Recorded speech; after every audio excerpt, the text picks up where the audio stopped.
처음으로 밑에서 본 십자가를 배워볼 텐데 본문 말씀입니다. 우리 고린도전서 1장 18절로 25절까지 고린도전서 1장 18절로 25절까지 말씀을 제가 한번 봉독하도록 하겠습니다. 고린도전서 1장 18절로 25절까지 말씀입니다.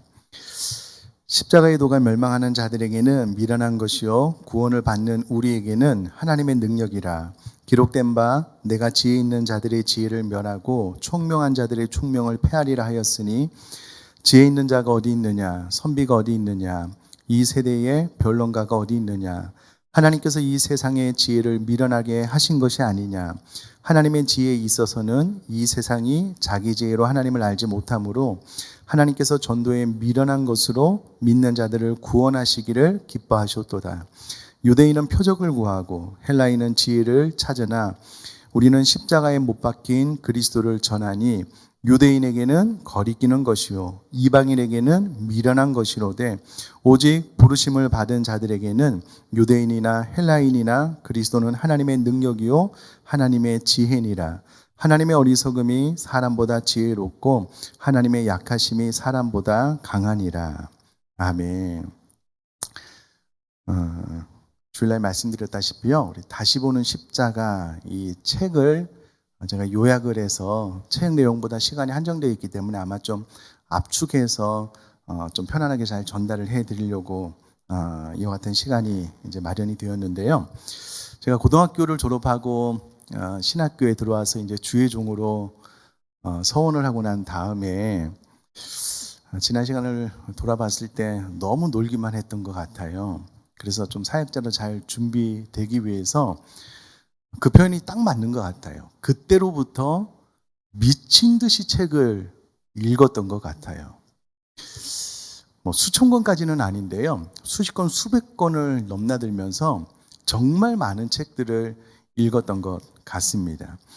한 사람이 오랜 신앙생활을 하는 동안에 하나님께로부터 받은 어떤 그 지혜들, 삶의 경험들, 신앙과 철학들을 이 한 권의 책으로 전달을 해주는데, 책을 읽으면서 그분의 생애가, 그분의 믿음과 철학이, 신앙이 제 안으로 들어오는 느낌이 참 행복하고 좋았던 것 같아요. 그래서 많은 책을 읽어 나가는 동안에, 전에는 책을 많이 읽지 않아서 잘 몰랐는데요, 책을 많이 읽다 보니까 이게 막 수백 권 이렇게 넘어가다 보니까는요, 책이 제가 좀 너무 늦게 알았죠.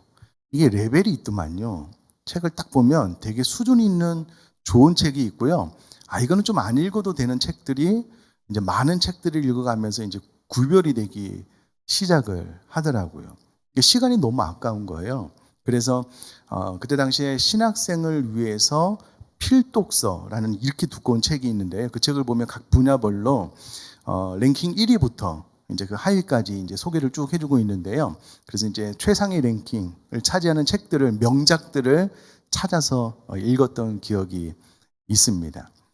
너무나도 좀 미흡하긴 한데요. 그때의 경험을 좀 돌아보면, 그래서 어떤 책을 이렇게 딱 이렇게 들으면은요, 책 제목, 목차, 추천인, 그리고 시작하는 글만 딱 보면은 대충 이 책이 좋은 책이다, 사서 살만한 책이다, 그냥 뭐 읽고 그냥 꽂아둘 책이다 라는 것을 조금 알 수 있을 것 같아요. 근데 사랑하는 성도님들, 이 책은요, 제가 십자가에 대한 책을 여러 권, 수십 권 가지고 있는데요, 탑 중에 탑입니다. 이제 이 책을 추천해 주신 많은 목사님들도 정말 십자가에 대해서 입체적으로 탁월하게 설명해 놓은 책이라고 이제 그렇게 추천을 해놓고 있는데요, 정말 사서 소장할 만한 가치가, 아니 그 이상의 의미가 있는 책이니까 꼭 사서 읽으시는데요, 강해를 듣고 돌아가셔서 그 챕터를 읽으시면 아마 더 풍성하게 될 수 있을 것 같습니다. 꼭 제가 한번 그렇게 권면을 드리고요. 이 책은 총 7가지 주제로 이제 십자가를 다각도에서 이제 설명을 해주고 있는데요, 아마 7주, 8주 정도 수요 성경 공부를 통해서 배울 수 있을 것 같습니다. 오늘 첫 시간에는요, 밑에서 본 십자가, 군중의 입장에서 바라본 십자가는 어떤 십자가인지 이제 그 부분을 오늘 좀 배워보도록 할 텐데요. 우선에 여러분, 십자가 하면 가장 먼저 떠오르는 이미지가 있다면 어떤 것일까요? 아마도 우리 교회도 종탑에 십자가가 있으니까 종탑에 십자가, 그러면 반짝이는 십자가 목걸이, 어떤 집은 신방을 가보니까는 나무로 된 십자가 이렇게 걸어 놓으셨더라고요. 아마 이제 십자가면 우리 머릿속에 여러 가지 이미지가 떠오를 텐데 2000년 전의 십자가는 바로 이 이미지입니다. 다른 것이 없었어요. 딱 이 이미지고요. 그때 당시에 십자가라고 했을 때 십자가 종탑, 십자가 목걸이 아닙니다. 그냥 나무 위에서 처참하게 찢긴, 서서히 죽어가는 너무나도 비참한 그런 이미지, 그것이 2000년 전의 십자가라는 단어에서 즉각적으로 떠오르는 이미지, 개념이었다라는 거예요. 여러분, 십자가의 순환의 한 장면인데요. 이 사진이 당시의 상황을 비교적 잘 묘사했다라는 평가를 받는 것은 당시의 상황이요, 저 사진보다 이미지보다 더 심했으면 심했지 덜하지는 않았다는 거예요. 그래서 그때 당시에는 더 심했는데 그래도 이 그리스도의 순환이라는 영화가 비교적 근접하게, 아니 가장 근접하게 표현을 했다라고 이야기를 하는 것은요, 그때 당시의 십자가는 이것보다 더 처절했다라는 것을 알 수가 있습니다. 당시 로마에서는요, 1년에 약 3만 명 정도를 십자가 위에서 처형시켰다라고 문헌에 의해서 확인할 수가 있습니다. 그들 대부분은요, 정치범이거나 흉악범이었는데요, 매달 약 한 2,500명 정도가 십자가 위에서 죽어 나가는 거예요. 이것이 수년도 아니고요, 수십 년 동안 일어났으니까 아마도 그때 당시에 십자가라는 개념이 너무나도 처절한 사람의 죽음에 대한 이미지가 떠오르겠지만 아마도 그냥 담담하게 그냥 지나가지 않았을까라고 생각을 해봅니다. 여러분, 우리가 코로나19가 처음 발병되었을 때는요, 수십 명이 감염이 됐다라고 하면 우리가 깜짝 놀랐습니다. 기겁을 했잖아요. 요즘 2,000명 발생을 해도 그런가? 어떤 그 압박감이 훨씬 더 덜하잖아요. 그러니까 십자가가 수십 년 동안 매달 막 2,500명 정도 이렇게 죽어나가니까는 아마 그 십자가에서 죽는 사람은 딱 정해져 있거든요. 흉악범, 정치범들. 그러니까 너무나도 많은 사람들이 그렇게 죽어나가니까는 예수님도 그냥 그런 사람들 중에 하나겠구나라고 그냥 상식선에서 더 생각해 볼 것도 없이 그렇게 아마 인지를 했을 것입니다. 우리도 이제 코로나가 2,000명 이렇게 더 감염자가 생겼다라고 해도 그 숫자의 압박을 안 받는 것처럼 아마 이때 당시에도 그랬을 것이다라고 추측을 해볼 수가 있겠습니다. 자, 그런데 예수님이 하나님의 아들로 사람을 죄에서 구원해 주기 오셨다라고 거듭난 그리스도인들이 복음을 증거하잖아요. 그래서 그럼 그 예수가 어떻게 사람을 구원했느냐? 십자가에 달려 죽었다. 이거는요, 죄송합니다, 이런 표현이 그냥 미친 소리인 거예요. 미친 소리. 아니, 온 천하 만물을 창조하신 신이라는 분이 인간 세상에 오셔서 사람을 구원하기 위해서 그럼 어떤 일을 했느냐? 십자가에 죽었다. 이미지에서 보는 것처럼 저렇게 처절하게. 이거는 말도 안 되는 소리였습니다. 그냥 들을 가치가 없는 그런 소리였다라는 거예요. 당시 사람들의 눈에 비친 십자가는 바로 그런 것이었는데요. 조금 더 구체적으로 좀 들어가 보도록 하겠습니다. 당시 사람들의 눈에 비친 십자가인데요. 오늘날 현대인들에게 예수 그리스도의 십자가를 전하면서 믿으라고 하면 고개를 절레절레 흔들잖아요. 그런데 분명한 것은요, 오늘날 그리스도의 십자가를 받아들이는 것보다 2000년 전에 그리스도의 십자가를 받아들이는 것이 훨씬 더 어려웠다는 거예요.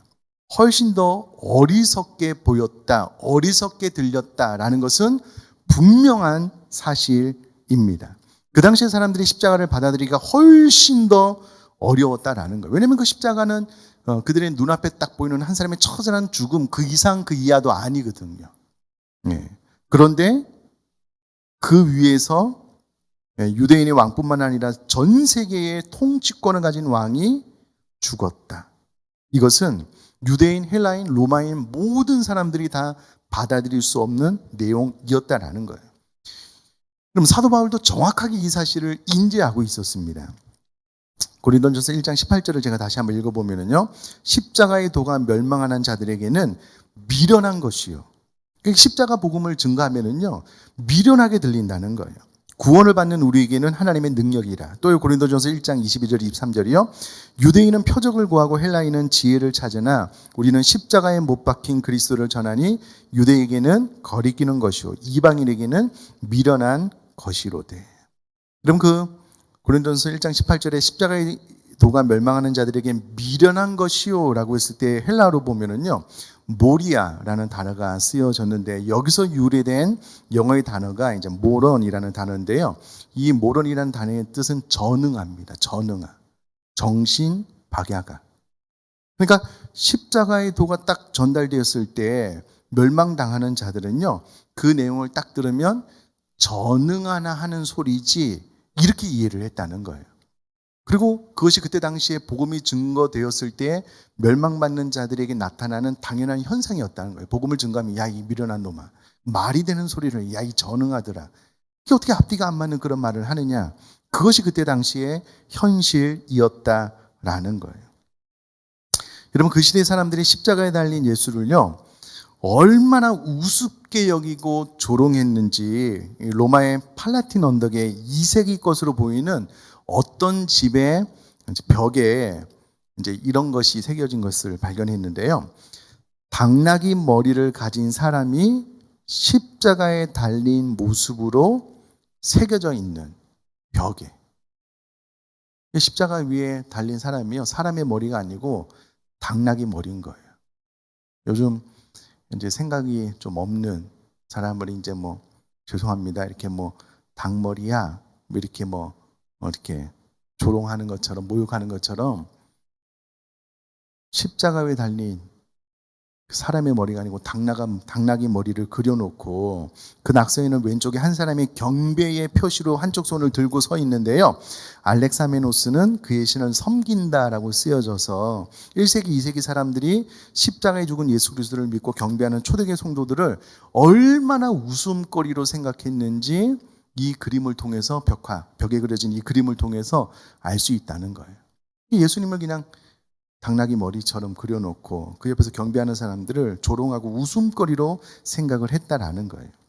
그래서 레이먼드 브라운은요, 십자가에 대한 당시 사람들의 느낌을 이렇게 이야기를 했습니다. 유대인은 십자가에 달린 사람이 왕이 된다는 사실을 도저히 믿을 수 없었고, 헬라인은 하나님이라면 도저히 죽을 수 없다고 했으며, 로마인은 그 개념 자체를 부정했다. 하나님, 왕이 십자가에 못 박혔다고? 심지어 일개 로마 시민이라도 법적으로 십자가에 처형될 수 없는데, 그러니까 그 누구도 십자가의 사건을 이해할 수가 없는 거예요. 자, 이것을 좀 더 구체적으로 당시 유대인의 입장에서 십자가에 매달린 그 메시아 개념은요, 너무나도 모순적인 거예요. 그래서 칼스는 이렇게 이야기를 했습니다.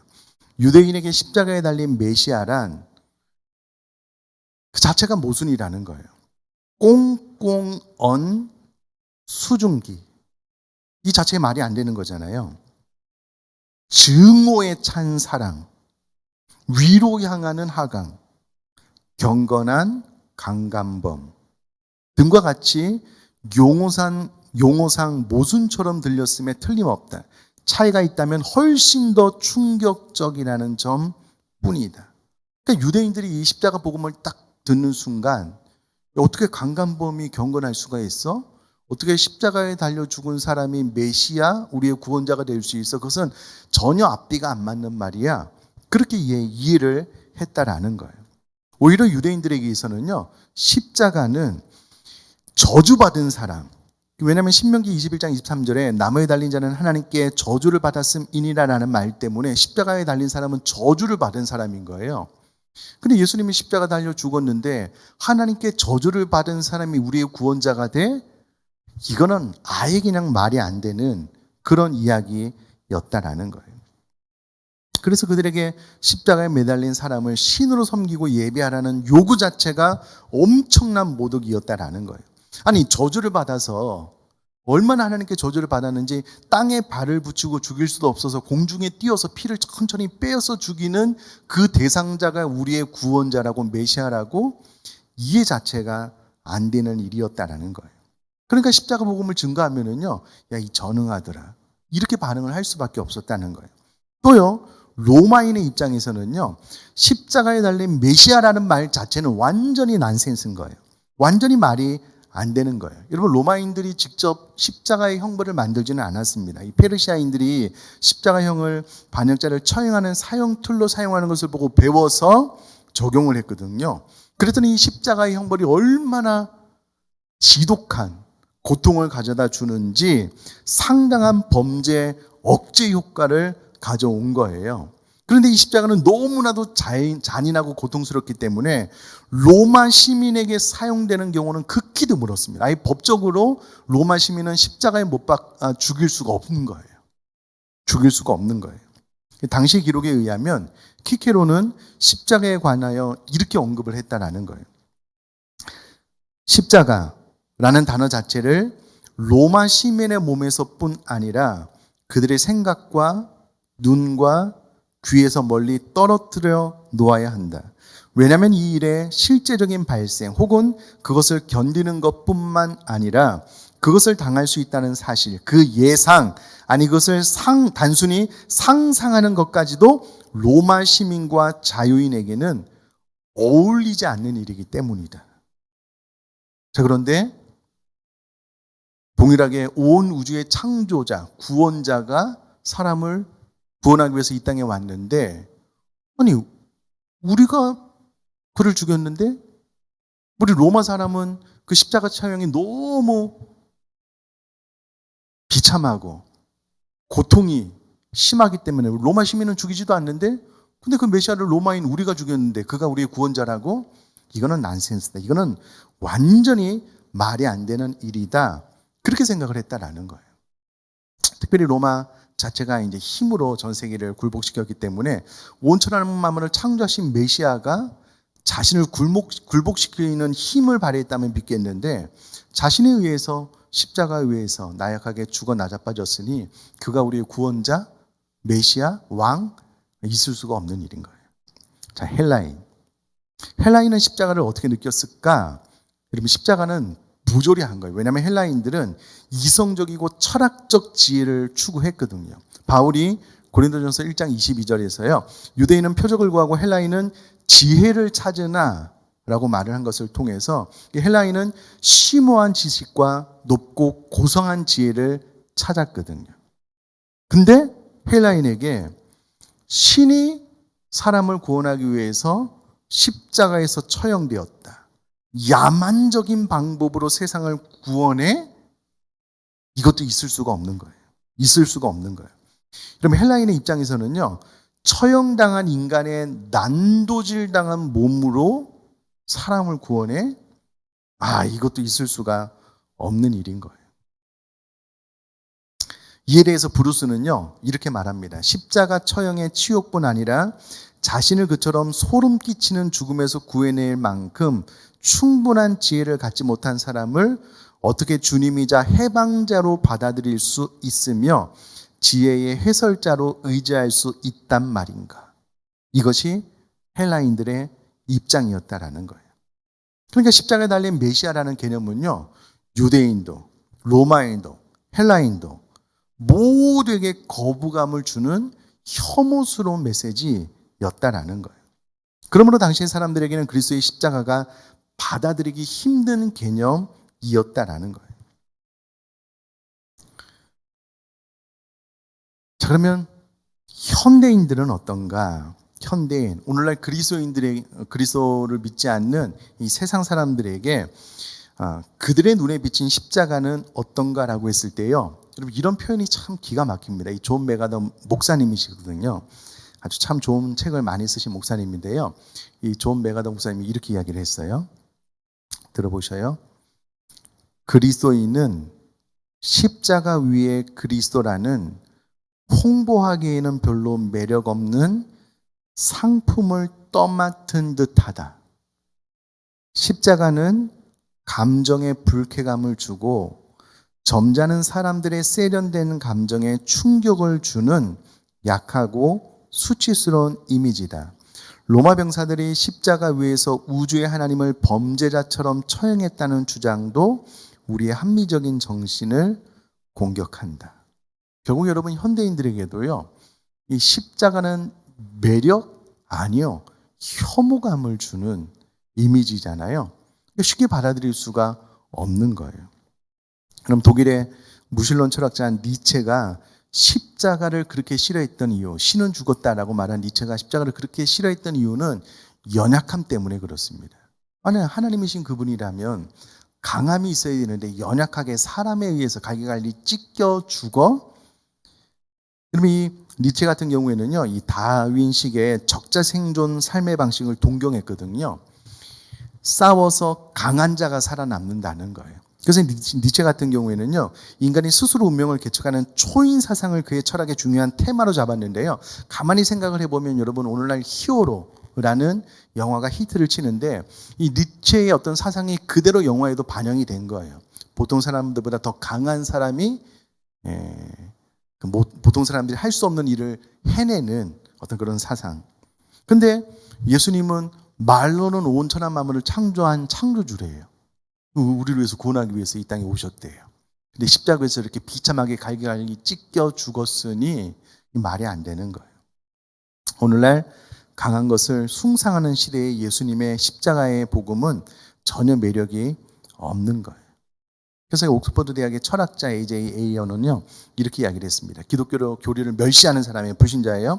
기독교는 지성적으로 멸시할 만하고 도덕적으로 분개할 만하다 라고 이야기를 했는데 이것은 그 개인의 주장이 아닌 거죠. 오늘날 지성을 가진 현대인들의 입장을 대변하는 말이라고 할 수가 있는데, 여러분 고린도전서 1장 23절을 제가 다시 한번 읽어보면요, 우리는 십자가에 못 박힌 그리스도를 전하니 유대인에게는 거리끼는 것이요 이방인에게는 미련한 것이로되. 거리낀다라는 말은 원어로 이제 스칸달론이라는 단어가 쓰여졌는데요.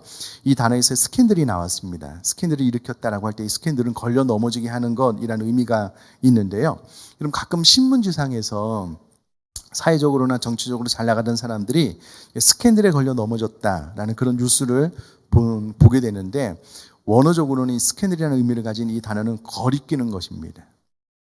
장애물, 발에 걸려 넘어지게 하는 장애물과 같은 것인데, 바울이 예수님의 십자가를 전할 때 당시 사람들에게 십자가 자체가 장애물, 걸려 넘어지는 것의 역할을 했다라는 거예요. 갈라디아서 5장 11절도요. 형제들아 내가 지금까지 할례를 전하면 어찌하여 지금까지 박해를 받으리요? 그리하였으면 십자가의 걸림돌이 제거되었으리니 라고 기록을 합니다. 그러면 십자가 복음을 증거하는 것이 그때 당시에도 걸림돌이라는 거예요. 그러면 오늘날도 마찬가지입니다. 여러분 잘 들어보셔요. 오늘날 기독교에서요, 이 십자가를 싹 빼버리면 참 매력이 있습니다. 그럼 십자가와 부활만 탁 빼버리면은요, 기독교를 전파하기가 훨씬 더 수월해요. 자, 기독교 교리가 뭐죠? 이웃에게 사랑을 베풀라는 거잖아요. 우리 구제 많이 하잖아요. 착하게 살라는 내용 열심히 가르치잖아요. 이런 내용이라면 현대의 사람들이 기독교를 거부할 이유가 없는 거예요. 교회 왔더니 착하게 살아라, 선하게 살아라, 정직해라, 양심에 거리낌 없이 타인을 배려하고 사랑해라, 이런 가르침은 참 좋은 거예요. 그러나 이것이 기독교의 핵심이 아니잖아요. 기독교의 핵심은 십자가거든요. 십자가와 부활이거든요. 이것을 빼고서는 기독교를 설명할 수가 없거든요. 그래서 이 사람들은 기독교 신앙을 받아들이기가 그렇게 어려운 거죠. 그래서 이 사무엘 체드위는 이렇게 이야기를 하는데요. 믿는 자들에게 십자가는 어려움과 거치는 것이 되었습니다. 유대인에게는 거리끼는 것이요 이방인에게는 미련한 것이었으므로 십자가라는 단어는 지금도 어리석음과 거치는 돌이 되고 있습니다. 로마서 9장 33절 말씀 보면은요. 기록된 바 보라 내가 걸림돌과 거치는 바위를 시온에 두노니 그를 믿는 자는 부끄러움을 당하지 아니해야 하리라 함과 같으니라. 내가 걸림돌과 거치는 바위를 시온에 둔다. 이게 그리스도의 십자가 자체의 메시지가 그렇다라는 거예요. 자, 그러면 이렇게 생각을 할 수가 있겠죠. 그리고 처음 사진, 우리 예수님 십자가 위의 사진 한번 더 띄워 주시겠어요? 이 사진을 딱 보면 혐오스럽잖아요. 사실은 어린 친구들은 눈을 뜨고 잘 보지 못할 정도로 너무나도 좀 징그럽기도 하고 그런 사진이잖아요. 세상 사람들은 이 십자가를 보면 혐오스러운 거예요. 왜 굳이 신이 저렇게 막 갈갈게 찢겨서 죽을 이유가 있을까? 이거는 말이 안 된다. 이게 멸망받는 자들이 바라보는 각도에서 미련하게 보이는 거예요. 자, 근데 이것을 뒤집어서 이야기를 하면은요, 우리가 저 십자가를 딱 바라보는데 가슴이 뭉클한 거예요. 저 십자가를 딱 바라보는데요, 애절한 거예요. 찬양하면서 갑자기 그런 이미지가 탁 떠올라요. 만약에 제가 제 스스로의 제 문제를 해결하지 못해서 순간 그게 딱 스쳐 지나가더라고요. 제 아들이 저 십자가에 달려서 지금 저와 같은 모습으로 나의 죄를 감당하기 위해서 갈기갈기 찢겨 죽어가고 있다라는 것이 스쳐 딱 지나가니까는요, 가슴이 막 뭉클해요. 심장이 이렇게 막 두근거려요. 동시에 겹치는 거예요. 내가 너무나도 사랑하는 주님이 나를 위해서 십자가에서 죽으셨구나 라는 것들이 마음속에 깊이 들어와요. 됐습니다. 자, 그러면 멸망받을 사람들은 이 십자가에 대한 메시지가 미련하게 보이는 거예요. 이해가 안 되는 거예요. 이야기하지 마라. 혐오스럽다. 이야기하지 마라. 이걸 뒤집어서 이야기하면 구원받은 사람들에게는요, 이 하나님의 지혜처럼 보이는 거예요. 그럼 이 십자가는요, 사단도 이해를 못했습니다. 이 십자가라는 방법을 통해서 온 인류를 구원할 걸. 그래서 사단의 입장에서는 하나님의 아들인 예수를 십자가에 달려 죽여버리면 본인이 승리할 거라고 생각을 했는데, 하나님은 이 십자가 사건을 통해 사랑하는 아들을 죽이시고 부활케 하심으로 진정한 승리와 구원을 우리에게 허락해 주셨거든요. 이것은 사단도 이해를 못하는 거예요. 세상 사람들은 말할 것도 없고요. 그런데 오늘날 신앙생활을 하다 보니까 우리가 이 십자가를 이해하고 있는 거예요. 전혀 이해가 안 되는, 상식적이지 않은 혐오스러운 십자가가 아니라 너무나도 감동이 되는, 감사가 되는, 은혜가 되는 십자가로 내가 이해하고 있다면 나는 거듭난 그리스도인인 거예요. 하나님을 마음 깊이 사랑하고 제대로 된 신앙생활을 하는 사람이다라는 것을 알 수가 있겠죠. 왜냐하면 이 십자가 자체가 걸려 넘어지게 하는 거거든요. 근데 내가 이 십자가에 대한 복음의 내용을 듣는데 이게 나로 하여금 못 믿겠어, 마음에서 밀어내는 게 아니고 이게 너무 가슴 찌는 감동으로, 은혜로 하나님이 우리를 향한, 나를 향한 사랑으로 다가오고 있다면 우리는 구원받은 백성인 거예요.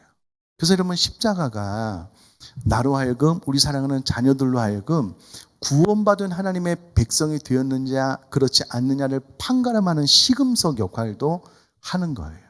이와 같은 예수님의 십자가 사건을 바라보면서 그분이 나를 위해서 십자가에 달려 죽으신 그 은혜가 마음속에 깊이 들어온다면 나는 거듭난 하나님의 백성이구나 라고 생각을 할 수가 있다라는 거예요. 자, 그런 차원에서 존 스토트 목사님, 너무나도 유명한 분이죠, 이렇게 이야기를 했습니다. 신앙과 불신앙이 가장 크게 갈라지는 곳은 바로 십자가에 대한 각각의 태도에서이다. 신앙이 영광을 발견하는 바로 그곳에서 불신앙은 수치를 발견한다. 헬라인은 어리석은 것으로 보였고, 더 나아가 자기의 지혜를 의지하는 현대의 지성인에게도 어리석게 비치고 있는 그것이 바로 하나님께서는 지혜인 것이다. 그래서 여러분, 우리가 복음을 증거하고 신앙생활하면서 결국은 이 십자가를 통과해야 되는 이유가 바로 그것입니다. 이와 같은 십자가를 정면으로 딱 마주하게 되면 내가 정말 거듭난 그리스도인인지, 아니면 아직도 이 십자가가 미련하게 보이는 것이라면 거듭나지 않은 그리스도인이구나라고 판가름하게 되는 기준이 또한 이 십자가에서 우리가 이제 확인할 수 있는 내용이다라는 거예요. 자, 그럼 마지막으로, 물론 여기 계신 분들은 다 복음을 받아들인 분이겠지만 우리가 잘 아시는 대로 예수님이 십자가에서 한쪽 편 강도는 예수님을 인정했지만 한쪽 편 강도에서는 예수님을 인정하지 않았잖아요. 여러분, 평생 강도 짓 하고 나쁜 짓 하다가 제일 마지막 순간에 예수님을 향하여 당신이 하나님 나라에 이르게 될 때 나를 좀 기억해 달라고, 그 한마디 때문에 구원받았잖아요. 다른 것 없습니다. 이와 같은 십자가가 혐오스럽거나 나를 하여금 거치고 믿지 못하게 하는 사건이 아니고 나를 향한 하나님의 은혜와 사랑으로 더 받아들이게 되고, 그와 같은 십자가를 내 마음속에 받아들여서 내가 영접합니다라고 고백하는 순간 우리는 하나님의 자녀가 될 수 있고요. 비로소 세상의 지혜, 이성, 판단으로는 이 십자가를 이해할 수 없는데요, 비로소 하늘의 지혜가 임하게 되므로 십자가가 이해가 돼서 내 마음속에 들어온다면 나는 구원받은 하나님의 백성이구나라는 것을 확신할 수 있기 때문에 이 십자가의 비밀을 이제는 하나님의 계시와 성령님의 조명하심으로 깨닫게 해달라고, 특별히 우리 사랑하는 자녀들 가운데 이와 같은 은혜가 임할 수 있도록 기도하고요. 어느 순간 우리가 복음도 증거하지만 이 하나님의 지혜를 선택할 수 있도록 이 십자가를 이렇게 딱 제시해 보면은요, 우리 사랑하는 자녀들이 이 십자가에 대한 이해를, 반응을 딱 보면 아직도 제대로 거듭났는지 거듭나지 않았는지 거듭났는지를 판가름할 수 있기 때문에 그렇게 해서 하나님 지혜를 선택할 수 있도록 이끌 필요가 있고요. 혹은 저희 여러분들 안에 이미 우리가 십자가를 생각할 때 하나님의 은혜와 사랑으로 마음속에 다가온다면 정말 내가 거듭난 그리스도인으로서 하나님 앞에 감사할 수 있구나, 하나님께서 이 세상의 지혜로 알 수 없는 하나님의 지혜로 십자가를 사랑하고 이해할 수 있는 은혜를 나에게 주셨구나 라고 생각하고 더욱더 십자가를 깊이 묵상하면서 하나님의 은혜를 바라볼 수 있는 저와 여러분 될 수 있기를 주님의 이름으로 축복합니다.